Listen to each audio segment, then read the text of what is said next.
Hey guys, Paul Morrow here again for Obsdesk.org, doing a 3-minute recap for Friday, 24 October. Here we go. So first of all, forgive me, I'm getting to this late today. Very busy day. I was on and off Fox a few times. We had a lot going on, including the arraignment of Tish, the New York State Attorney General, today. Now, a couple things going on. I think the first thing that's of interest, we've been following this case closely. We had Sammy Antar from White Collar Fraud on the podcast, and Sammy did a lot to bring this case forward. One of the things he's saying now on his blog is that there's going to be a superseding indictment. I don't think a lot of people realize that, but there's going to be more coming in her case. A superseding indictment just means they upgrade the indictment, they add new stuff. Let's remember something. She has two houses that are in play here in Virginia, and the building, an apartment building that she owns in Brooklyn, and all of them are a mess of mortgages, remortgages. Certain mortgages don't seem to be recorded. They can't figure out who holds the mortgage. It's really, really confusing. And you have two different supposed grandnieces living in the two different houses. And my understanding is that they're not really even sure about the relationship between these people and Letitia James.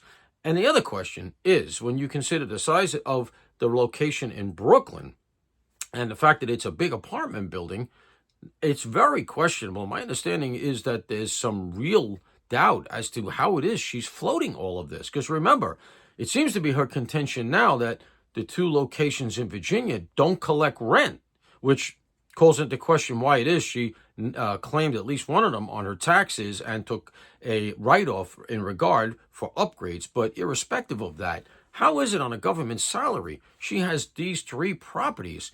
It's really getting very, very murky, and I think that there's a lot more to come here. There's more shoes are going to drop in that case, because right now the only thing that's named in an indictment is one house in Virginia.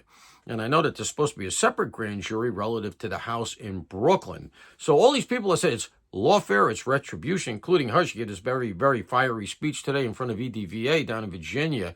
It's all theater. They've caught her, I think, with her hand in the cookie jar here, and the fact that she indicted Donald Trump, well, sued. Let's be clear, it wasn't a criminal case, civil case. That she sued Donald Trump on something very, very similar is really questionable to me. And lastly, the attorney in EDVA who said the case wasn't going to go forward has now been dismissed, it turns out, because she sent documents from the case file, to her own personal email. And then it turns out that, according to MSNBC, two sources in that office were leaking. Was one of them this attorney? Is that why she sent the stuff to her own email? You got to question that. I'm Paul Morrow for the Ops Desk.